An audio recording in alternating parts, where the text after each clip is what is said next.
Hello friends.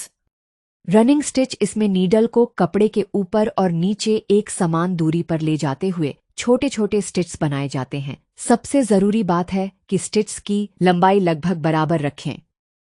Back stitch इस stitch में needle को आगे की तरफ ले जाकर फिर पीछे के खाली स्पेस को कवर किया जाता है। इस तरह स्टिचेस आपस में जुड़ते हुए एक कंटिन्यूअस लाइन जैसा इफेक्ट देते हैं। बैक स्टिच का सबसे बड़ा फायदा ये है कि इससे बनाई गई लाइन बहुत साफ और मजबूत दिखाई देती है।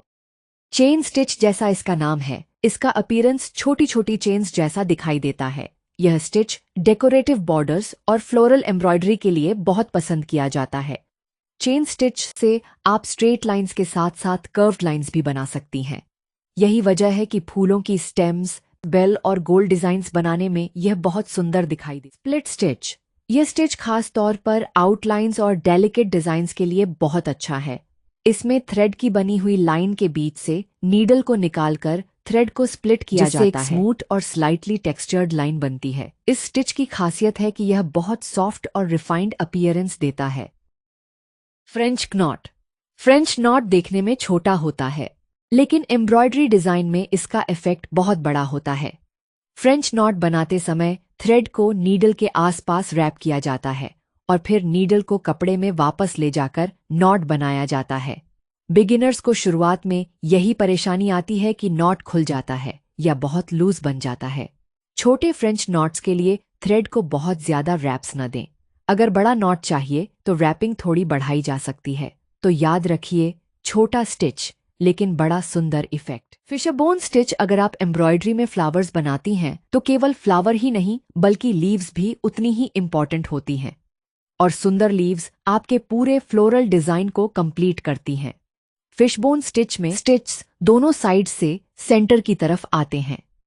धीरे धीरे पूरी लीफ फील होती जाती है और बीच में एक नेचुरल सेंट्रल लाइन जैसा इफेक्ट दिखाई देता है। प्रैक्टिस के लिए पहले छोटी लीफ बनाएं, जब हाथ सेट हो जाए तब बड़ी लीव्स पर काम करें। ये स्टिच थोड़ा प्रैक्टिस मांगता है, लेकिन एक बार टेक्निक समझ आ जाए तो लीव्स बनाना बहुत मजेदार हो जाता है।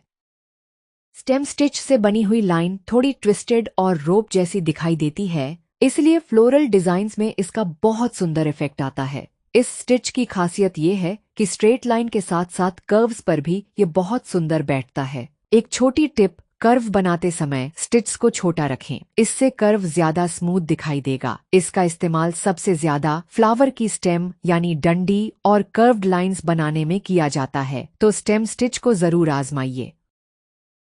स्टिच, इसमें स्टिचेस पास पास और एक दिशा में बनाए जाते हैं ताकि कपड़ा नीचे से दिखाई न दे और पूरा एरिया स्मूथ दिखाई दे। अगर स्टिचेस अलग अलग डायरेक्शंस में चले गए तो फीलिंग अनइवन दिखाई दे सकती है। इसलिए पहले मोटिफ की शेप को समझें और फिर उसी के अनुसार स्टिचेस की डायरेक्शन तय करें। लेजी डेजी स्टिच, इस स्टिच को करते समय लूप का साइज समान रखना बहुत जरूरी है। अगर पेटल्स की साइज बराबर होगी तो फ्लावर ज्यादा बैलेंस्ड दिखाई देगा।